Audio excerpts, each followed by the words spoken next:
I bet you don't know all 10 of these secrets in the Magic Kingdom. Let's go.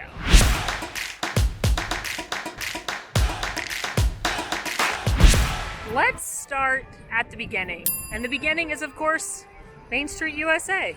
I could tell you a lot of things about Main Street, USA. I could tell you the fact that the sidewalks are red is for your safety, so that when you're not paying attention to where you're walking, hopefully the color will change will alert you to step on and off the sidewalk. I could also tell you that it symbolizes rolling out the red carpet for you, the VIP guest. Or I could tell you that Kodak works with Disney to pick the exact right shade of red to make your pictures look the best. So the shade of red is different in California because the sky is a slightly different color of blue in California than it is in Florida, probably thanks to all the smog. I could talk about the fact that all of the flag poles are actually lightning rods because this is the lightning capital of the world, and the reason they don't take the flags down at night is because all of them are missing either a star or a stripe, so they're not actually American flags and don't need to be taken down by the flag code. With the exception of this one, of course. But we're not going to talk about any of those things today because I believe I've talked about those in other videos. Today we're going to talk about a little something called forced perspective, which is something that the Disney company uses a lot to make buildings look bigger or smaller than they actually are. If you take a look at the confectionery building here, it looks like a 3-story building, but it's actually only a 2-story building. The first floor is of course full size because that's where everybody goes. The second story gets a little bit smaller and the third story gets a little bit smaller after that. Disney uses this trick a lot to change the proportions of things so that you can feel like things are smaller or bigger depending on what they need. So all of the buildings along Main Street, USA are using forced perspective, and none of them are actually as tall as they appear, except for one. Any guesses? Sorry. Town Square Theater. Any guesses why Town Square Theater needs to actually be as big as it looks? It's hiding the view of the contemporary. You see, we are in the turn of the century. We are in Anywheresville, USA. We've got this Victorian vibe going on. And if the Town Square Theater wasn't actually 3 stories tall, you'd be able to see the contemporary behind it, which would completely throw off the vibe and the theming. If there's one thing Disney's good at, it's immersing you into an environment. So Town Square Theater is actually as big as it needs to be, so it blocks you from seeing the contemporary. Where can you see the contemporary though? Tomorrowland, because over there it makes total sense. Aw, while I was talking, Winnie-the-Pooh and the gang came out to the train station. Let's go say hi, and also, I'll show you one of my favorite secrets of how to see the characters right now. So because of social distancing protocols, most character meet and greet locations are not being used. And the ones that are being used, like Town Square Theaters, it's still a distance meet and greet where you can have some one-on-one time with Mickey, but you can't actually get close to him and give him a hug or get an autograph or anything. So one thing they've been doing since the parks reopened is having the characters join you up on the train station. That way you can see them, you can wave, you can talk to them. They'll rotate out who it is. Sometimes it's Mickey and the gang, sometimes it's the princesses, and of course right now it's the cutest little 100-acre wood gang in the whole world. Look at Tigger. I want to cry. He's so cute.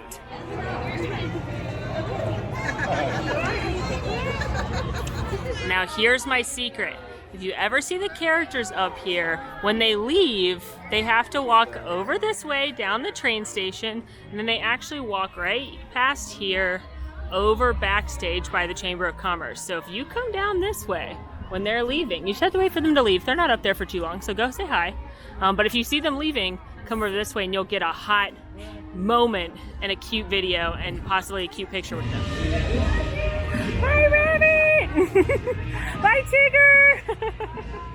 Bye, Pooh! Bye, Piglet! Bye, Eeyore! Oh, you're so cute! Mwah! Oh, I love you so much! After that, the Magic Kingdom Cavalcade with Moana and Aladdin and Mary Poppins and Alice and Peter Pan! I love it! It's just a little magical moment you can have. There's no times for when the characters come out there. It's all at random. You don't know who it's going to be. If you go stand over by that popcorn cart along that way somewhere, you can have like a little moment with them, which is cute. Obviously, we can't talk about Walt Disney World without talking about this guy right here. Roy Disney. Just kidding. That's obviously Walt Disney. In fact, Roy Disney's down the other end. People often think that's Walt Disney, but no, that's Roy, Walt's brother. Walt is right here with Mickey in the partner statue. And while this was all Walt's dream that he wanted to make a reality, Walt Disney never actually came to Walt Disney World when it opened. Walt passed away 5 years before Disney World opened, and his brother Roy came out of retirement to finish the project. And in fact, it was Roy who changed the name from Disney World to Walt Disney World because he wanted everyone to know that there was a man behind all of this magic, not just a company. But we are looking at the partner statue right here, probably the most iconic and famous statue in all of Disney, and I want to point out a few cool things about it for this next secret. First of all, if you look very closely, you'll notice that Walt is wearing a tie and it has STR as a logo on there. STR stands for Smoke Tree Ranch, which was Walt's kind of escape, home away from home. He had a home there in California, and he was often seen wearing this tie, which is why sculptor Blaine Gibson chose to illustrate him here in this famous statue with the STR, because that was something near and dear to Walt's heart. Speaking of Blaine Gibson, we got to talk about him too if we're going to talk about Walt Disney World and the Magic Kingdom. Blaine Gibson, like many others, started as an animator, and Walt brought him over to Wedway Enterprises, which was the early word for Imagineers, because Blaine always had little sculptures and figurines on his table because he loved carving. So Blaine became the master sculptor from Imagineering, and I'm going to put something into your brain. I want you to understand the magnitude of what Blaine Gibson did for this park and for this company. He sculpted every pirate in the original Pirates of the Caribbean, every ghost from the Haunted Mansion, and every president up into George W. Bush in 2001 for Hall of Presidents, among many, many other projects such as the Carousel of Progress. Anywhere where you're seeing human sculpted faces, probably done by Blaine Gibson. And the way Blaine Gibson knew how tall to make Walt and Mickey when they're standing here next to each other, because of course if you go meet Mickey Mouse, he's a little bit taller than that, but Blaine Gibson knew how tall to make Walt compared to Mickey because he watched what film? Everybody guess. Fantasia. In the beginning of Fantasia, the conductor and Mickey shake hands before the beautiful music begins, so Walt and the conductor were roughly the same size, so he knew how tall to make Walt compared to Mickey. Let's head into the breezeway of the beautiful and magnificent Cinderella Castle for our next little detail. I'm sure a lot of you have walked right past this gorgeous mosaic that lines the interior breezeway of the castle. If you haven't stopped to take a look at it, please do next time you're here and the breezeway's open. It is the story of Cinderella told in 5 majestic and beautiful panels, but there's some great details you can pay attention to as well. For starters, the use of color is really important in this mural, this mosaic. The way that color is really important throughout Disney. Disney uses color to tell everything from emotions. It'll tell you to look at something. It'll tell you to not look at something. They vary their use of color throughout the parks. They even make custom colors that they use for different things. And this mosaic is no different. They use color to tell the story. For example, if you see Anastasia and Drizella here, one of them is red with rage. The other is green with envy, because of course they're envious of their beautiful stepsister, Cinderella. Another amazing use of color throughout the mosaic is they're actually using 14 karat gold and sterling silver throughout the tiles. You can see that Cinderella and Fairy Godmother have silver on her dress. There's also gold within the palace. Pay attention to the columns when you're looking at it as well. You'll see some familiar friends have been carved inside of them. I love that little touch. More gold, more gold. We love to see it. Oh, it's beautiful, isn't it? Here's little Jacques. Oh, I love him. Okay, my favorite details up here, though. Once again, we see the stepsisters with their red with rage and green with envy. And why are they mad now? Well, of course, Cinderella is being presented the glass slipper, and it's fitting, but she's not being presented it by just anyone. She's being presented it by the footman and the Grand Duke of the Royal Court. And these aren't just any footman and Royal Duke, no, they are modeled after 2 incredible Imagineers that brought this place to life. The footman right here is modeled after Herb Ryman. He drew the initial concept art for Cinderella Castle, as well as a lot of lands at Disneyland and the Magic Kingdom, but the first ever drawings of Cinderella Castle came out of this brain right here. Well, not that brain, actual Herb Ryman's brain. And then right here, you've got John Hench, who is a master architect. He's responsible for the physical building of structures such as Space Mountain and Cinderella Castle. Both of these gentlemen are geniuses, and we would not have the Magic Kingdom without them. So I love that they have a paying tribute right here inside Cinderella Castle. But we're also going to pay tribute to two more important people that made this mural come to life. Here at the very tippy end of the mural, you'll see that it actually gives credits, and very rarely do they actually write out the credit that the Imagineers get, but the design was by Dorothea Redmond, and then the mosaic was actually put together by a gentleman named Hans Scharf. So Dorothea Redmond was an incredible artist, she was an Imagineer, and then they got this beautiful artist work done by Hans Scharf, who also did the mural over at the mosaic over at the Land Pavilion in Epcot. We are headed now onto my favorite attraction in the Magic Kingdom, Pirates of the Caribbean. I adore this attraction, and of course, because it's one of the most beloved, it's a fan favorite. Not opening day though, opened 2 years later. Disney thought people wouldn't want Pirates of the Caribbean because it was Florida, and they're like, there's a lot of pirate-themed things going on here. Y'all don't want this. And then people have seen it on TV, Wonderful World of Disney and Disneyland, and they're like, excuse me, where's Pirates? So they built it 2 years later and opened it in 1973, which is why this Pirates is shorter, because they didn't have enough room to make it as long as the Pirates in Disneyland. One of the rare cases that Disneyland has something longer and bigger. But I digress. We're going into Pirates now. We're going in through the lightning lane so I can show you one specific thing on this side of the queue. And then we're going to keep a lookout for two famous pirates that you may not know are on this attraction. And no, I'm not talking about Captain Jack Sparrow and Barbossa, though they are here too. Okay, this first detail, you may know some about it, but I love it, and so I'm going to talk about it. Down in this scene, you are going to see two pirates playing a game of chess, and you may notice that they are skeletons. Now, this is a fun little joke from Imagineer Mark Davis. He is known for his comedic prowess, but he's also a chess aficionado. He decided to put the pirates' chess game in a stalemate, which is why they're pondering their next move for all of eternity. The Imagineers, years later, were doing some refurbishments, and they wanted to make sure they got the pieces exactly right because no one on the team at the time was a chess fan as much as Mark Davis. So they drew all these graphics, they wrote all these pictures down, they did the refurbishment, and as they were putting things back, they realized that Mark had actually drawn the guide on the underside of the table because he wanted his joke to live on for all of eternity too. Notice these two pirates that are heavily involved with the torture and the waterboarding of poor Carlos. You'll notice that the main guy, he's very tall, he's got dark features and a hook for a hand. And his little flutist right here has a little red cap and a blue and white striped shirt. Do they remind you of any other famous Disney pirates? Jack Sparrow, speak up! Or do you fancy a swim?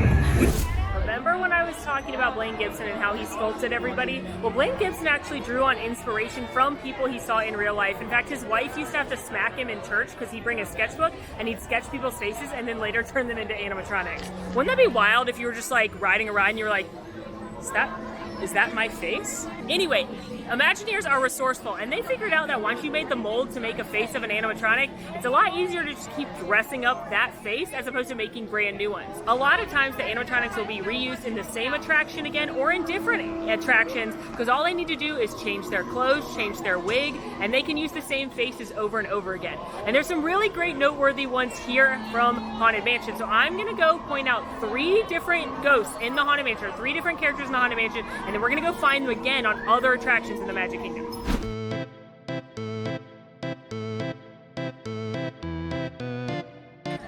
Land ho! Let's go find that ghost that was blowing out their birthday candles in Pirates of the Caribbean.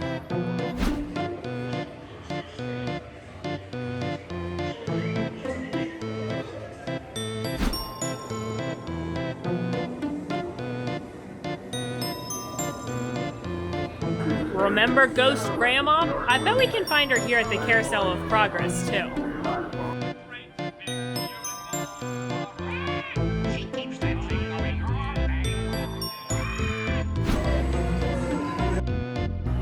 And remember the gravedigger who looked shocked upon seeing all the ghosts in the graveyard? Let's go find him on the world-famous Jungle Cruise. Have you guys ever seen so many rocks? There's gotta be at least 6. My next fun fact is about Splash Mountain, but it's, oh, bummer, closed for refurbishment today. Guess I'll have to use old ride footage to show you this one, because otherwise I'd totally be excited about riding Splash Mountain, a water ride where you can get wet right now.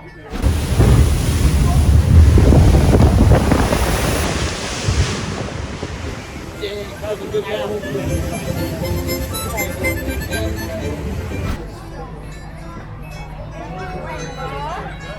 really good hidden Mickey. But before we get to the fun fact, I do want to let you know that it's close to refurbishment, not for Princess and the Frog refurbishment yet. Water rides do go through pretty much annual maintenance. Cali River Rapids just went through it as well. So this is just the annual maintenance refurbishment, just making sure everything's working well. We don't know when they are gonna turn it into Princess and the Frog. I can't wait, but we have no date. So basically, if you look up at the tippy top of Chickabin Hill where the drop is about to happen, if you look on the left-hand side, which would be the right-hand side right now, you can actually see that one of the rocks is pointed out kind of at an angle. Let's roll the old ride footage, it'll make more sense.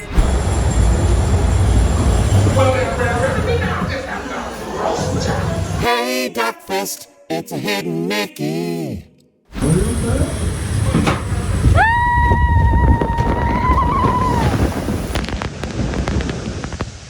Oh no.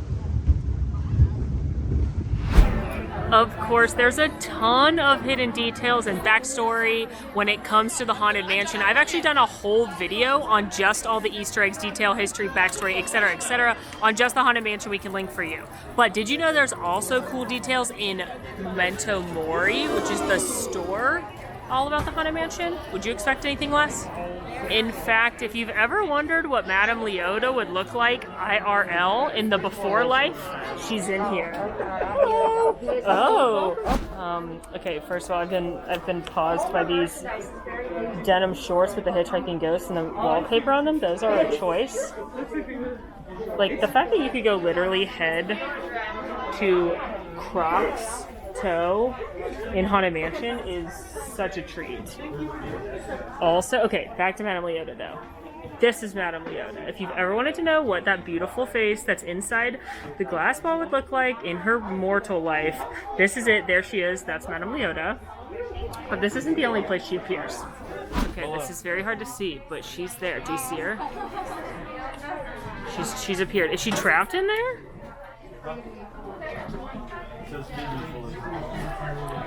Oh, she's gone.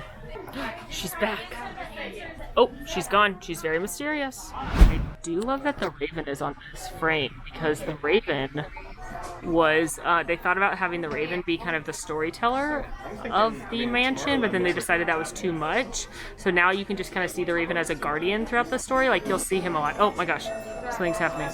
Look, she's come to life. She's turned the lights on. The raven is visible behind her and the eyes. I told you she was magic. I'm just now walking around looking for other cool things, like the fact that this book is the personal history of David Copperfield. Seems fitting. What? There's a ghost up there? He ran away, but I saw him. He does. Wait, there he is.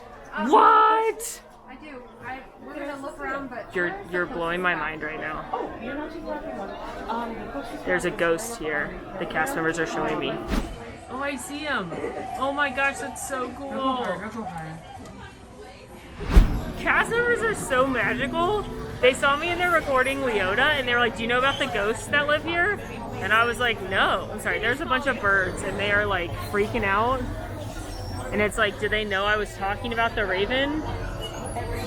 I'm very stressed about it, but the point is, the cast members in there showed me the ghost and it was awesome, and that's a very cool detail. Seriously, what are these? Do you see all these birds? I'm concerned. All right, moving on. Cautiously. So many of my favorite details in Disney involve looking down at the ground.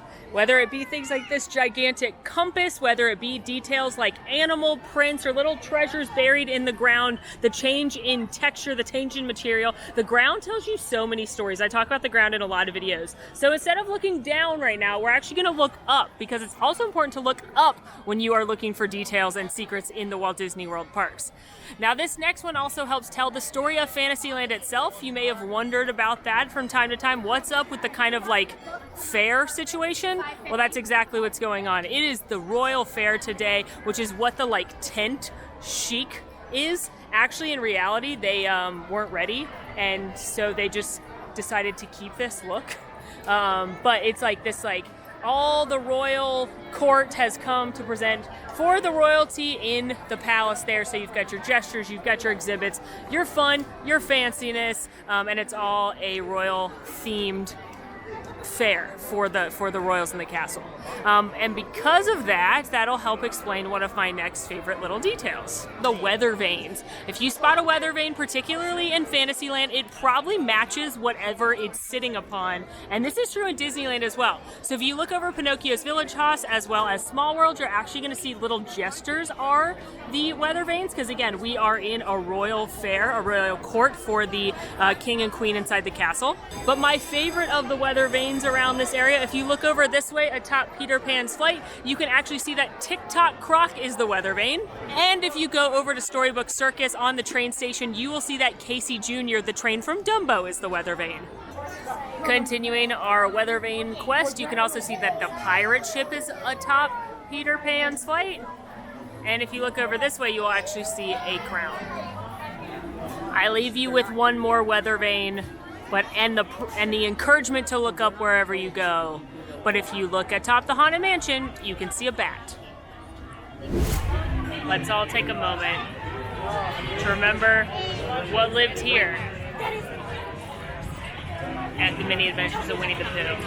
Mr. Toad's Wild Ride. I'm talking to you, Duckfist. As many of you know, probably from Duckfist Rant, if not from your own memory, Mr. Toad's Wild Ride, an opening day attraction, used to be here where the Mini Adventures of Winnie-the-Pooh sits. And there's a very cute nod to Mr. Toad's Wild Ride inside the attraction. You can actually see Mr. Toad and Owl shaking hands as Mr. Toad hands over the deed of the property over to Owl, so you know it was all good. There's also a picture of Molly and Winnie-the-Pooh hanging out in that same scene in Owl's house.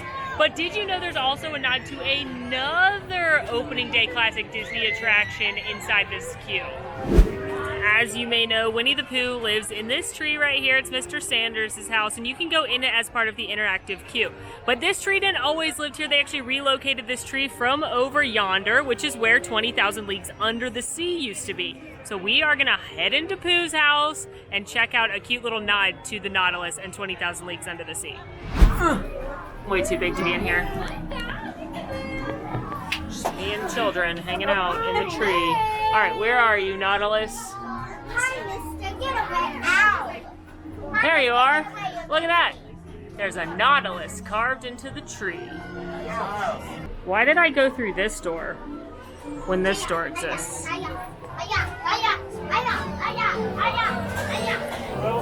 That was a lot easier.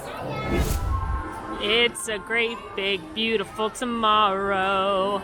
We're headed to our last spot for fun details, Walt Disney's Carousel of Progress, originally designed for the 64-65 New York's World's Fair and presented by General Electric. This 20-minute rotating theater show showcases a family as they move through the 20th century and technology changes their life.